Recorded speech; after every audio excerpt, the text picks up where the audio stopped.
you think about partners and going through each other's phones? Do you have a I have a very blanket rule about this. If you go through your partner's phone, only do it if you're going to leave them that day. Yeah, that day you're leaving, your bags are packed, you're on your way, you're to the airport, and you just think, let me just check it just to make sure he's a piece of shit. And then you quickly check it and you go home, right? But if you do it even a day before you're ready to leave your partner, even one day before you're ready, you are going to be a bitch for the rest of that relationship. And what I mean by that is everybody, myself included, everybody, there's something that my partner or I would see in his phone, he would see in my phone that would make him uncomfortable. Yeah. But probably not an offense that would make him break up or me break up, but something that would make us uncomfortable. If we see it, we're just going to be uncomfortable, resent each other, but we're not going to break up. Yeah. So we just induced toxicity into the relationship. But if I'm going to break up with you and I see it, doesn't matter. I'm going anyway. Yeah. What I notice is every single time I have clients that check their partner's phone, find something incriminating. Which you always will. Yeah. They stay with each other. Now one of them becomes like, she gets confident, like, oh, you saw it and you're still here? You're not going anywhere. They actually start doing it more because they think you saw it and you didn't go anywhere. Now I've got you locked. But the person who checked is now even more anxious and even more insecure. So it just makes one person more secure and one person feel more invincible. So it creates a dynamic that you don't want, especially when you're a man checking and you see something you don't like, you're going to stay with her, but then accuse her. What's the point? Yeah, I had a friend of mine. Do you check first? No. Never. Yeah, I never ask. Mm-hmm. And I don't want to know because I'm going to find something that's going to annoy me or like everybody will. I'll not be able to stop thinking about it probably. If you go back far enough through these conversations that they've had with everyone, guys, you know, there's going to be, even if it's like a little bit of harmless flirting, which really didn't mean anything, you won't be comfortable with it. Nobody will. But I would say that the key to me not going through my partner's phone is because I would need to know that the phone is not this sacred thing that they lock and hide away from me. So the phone behavior and etiquette has to be somewhat positive as well. We're not going to go through each other's phone. It's not going to be accessible. I'm not going to go through it, but it's somewhat available. Like if I need to order food from it, he needs to order food from mine, no problem. But if it's like my phone is this sacred thing, it can arouse. Are you sacred with your phone or are you quite open? In between, I would say. Then that might be the reason why they like to go through it. Because when you see a phone that's always there, you're less like, if you want to cheat on your partner, here's a quick trick. Make your phone look like it's not a problem. They're less likely to want to go through it. Whenever you're a bit secretive with it, they start to get suspicious. Here's a problem though, because my job requires me to be on my phone quite a lot. Yeah. I have a team of like 10 people who I communicate with regularly. So this is one thing I've noticed. So if I'm with my partner, what I will try to do is be on it for as little amount of time that I can possibly be on it. But when there's situations, if we're on vacation or if it's a long distance relationship, when that person comes to see me or I go to see them, it's like, okay, we have a limited amount of time, a couple of days or maybe a week where we're together. As each day goes by, I'm doing like the work is piling up because I've ignored everybody. Like so now I need to focus. It's like there's a lot of things that need to be taken care of. So then as time goes on, I'm like going on my phone a little bit more. I remember this was the case, I think, towards the end of this week where we'd been together. It was the start of the year. There was like a load of things that were launching, especially with like new fitness programs and things. And I have like community areas which I need to manage. So I was like on and off my phone. And then that was making them think like, who is he talking to? And it's like, look, I'm not talking to anyone. This is my work, and there's things can you that see it's a combination of everything? It's the phone plus the little things and blah blah. It's the combination. So men like to think, oh no, but look, it's my phone thing. This my issue is the phone. But usually it's a deeper issue where there's a disconnect in general, or there's a reason for them feeling a bit insecure in general, and we need to address the underlying insecurities rather than just the phone in that moment. Yeah, there's an underlying issue. So when you do see your partner going through your phone and wanting to, the better thing to say is like, what's really going on? Like, have I made you feel a certain way? Is something going on in our relationship? Because why would you even need to? We only need to when we start being suspicious. But instead of going through the phone, communicate. Don't go through the phone. Yeah, but the problem is like the way that you're speaking there, and it's very calm, common sense. That's the way to start a conversation. Yeah.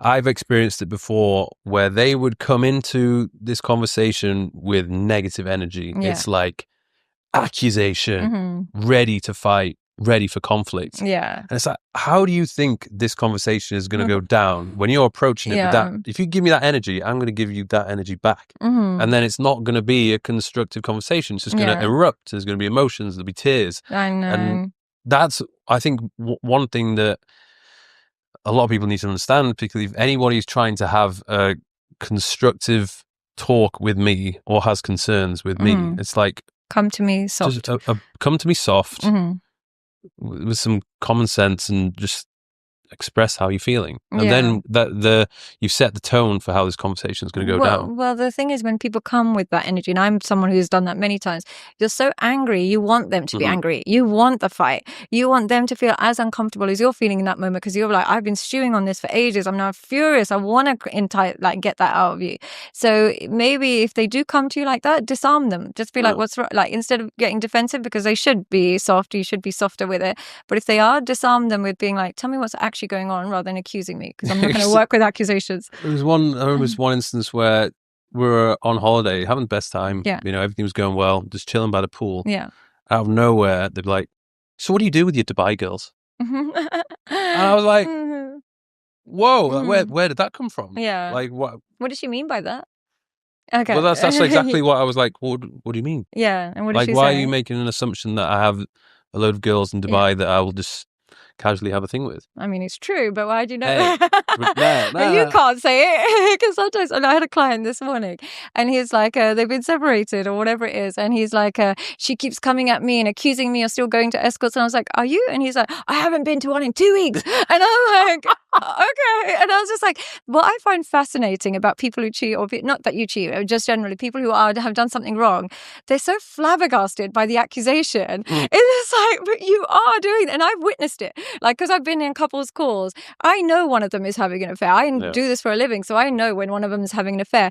The extremities, how could you? The reactions are so extreme. It's so theatrical that's how you know there's something that might be uncomfortable. So the better thing to do is stay calm. Stay calm. Stay calm, and just understand that every woman's going to be insecure in your position that you're in. But I would say, when you are in a higher position or you're in exposed, having a secure partner is so helpful. It's so helpful. I think maybe it's easier when it's a man and a woman or whatever it is, but it has been really helpful to me, because like, I never get any second questions about these things, because I don't give them. But this is the thing, like, I'm not saying I'm perfect. I have my flaws and I have lots of things to work on. But I'm willing to work on them. Like, if I make a mistake or a relationship doesn't work out, like, I'm obsessed with trying to figure out, why did that not work out? Like, was it because of my actions, and was it something that I did wrong? If so, okay, I need to know that, so I don't make that mistake again. There's only couple of things. It would have been both people, or one of them, kept their options open to some extent. And some extent throughout the relationship, they had one door open with alternatives. The other thing is, they may have made comparisons with their partners, with either previous partners or with the idea of being single. There was constant comparisons, finding something like they were comparing with. And the final thing would have been is that their desire for emotional or physical intimacy was not matched. So either this person wanted more emotional connection than you were willing to give them, so they wanted more phone calls, connections, whatever, or another person wanted more physical connection than you're willing to give them. If those intimacy needs are mismatched, that's where it breaks down. So it's usually those three things. It's not too much more than that. It's not rocket science. I have a question.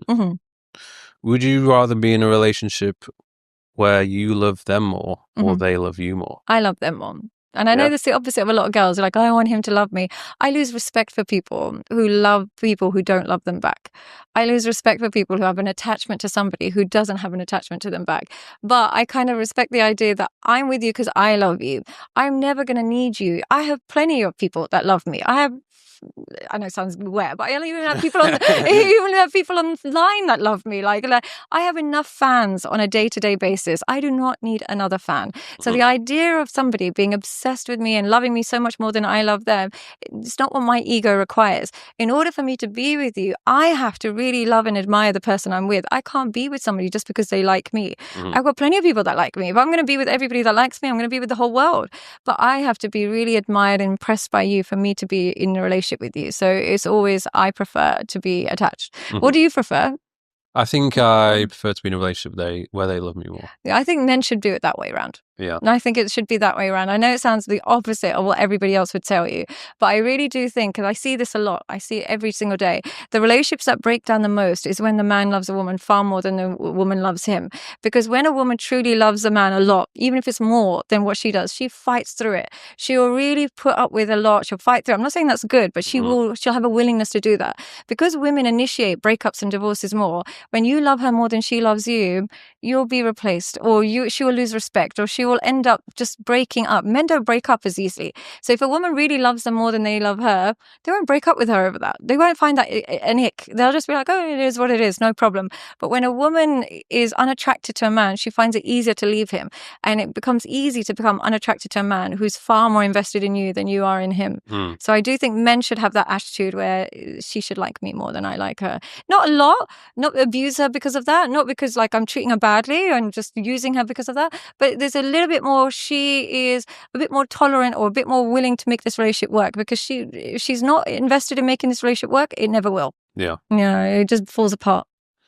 After months of brutal work and collecting data, I have put forward a program that is designed specifically for men with your needs. This program will give you the shortcut on how to understand women, how to understand relationships, and how to build that self-confidence that you've been craving. Here's what you'll get from this program: a step-by-step program on mastering yourself, mastering women, and mastering relationships. A personalized strategy that will help you attract the women that truly respect you and really want and desire you, rather than you being the one that's doing all the chasing. You'll also get access to a community of like-minded, high-value men who have gone through the same things but are also improving, and they can share their stories with you. I also have matchmaking opportunities because I know that there is an absolute drought of finding good, healthy relationships and good, healthy women. That's where I come in and help you find that. There is also invitations to top-tier retreats that will be hosted by myself in Dubai, where you get to meet me, my team,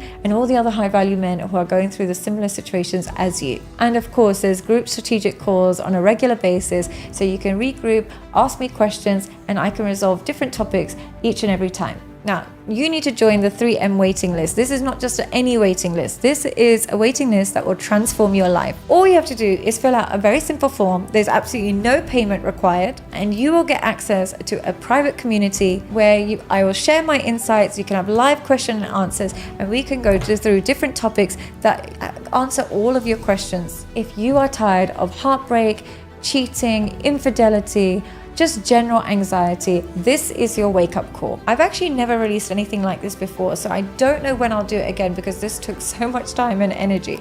So this really is your one and only chance to really join this amazing community that I've created. Spots will be limited because I'm trying to focus my energy only on those people who are ready and looking for serious change. If you are done wasting your precious time, money, and energy on women that don't deserve you, you need to join today. It will cost you nothing, and it could potentially change your life forever. Just click the link below for the next step in becoming the man that you've always wanted to be and attracting the relationship you've always wanted. I can't wait to see you on the inside. Go fill out the form right now so that we can start connecting.